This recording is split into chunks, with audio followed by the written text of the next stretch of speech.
Первая встреча руководства района с родственниками призванных по частичной мобилизации состоялась в минувшую субботу.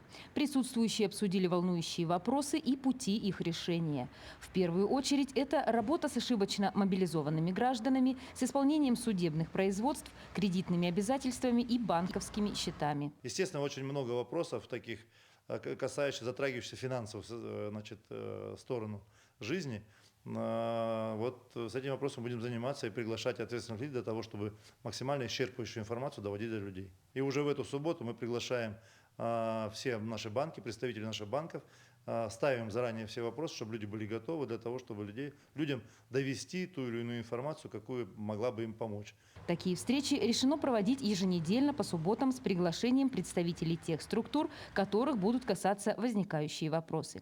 Самим мобилизованным тоже оказывается адресная помощь как от района, так и от общественности. Была дана информация, то есть несколько общественных организаций просто вместе собрались и решили, что необходимо эту помощь организовать в достаточно сжатые сроки. Это, значит, Совет отцов, Совет женщин, наша общественная организация, ну еще ряд организаций, Боевое братство. Вот. И мы решили, что опять-таки на базе штаба это будет сделать удобнее и проще, потому что все знают этот адрес, поэтому все сюда эту помощь обычно приносят.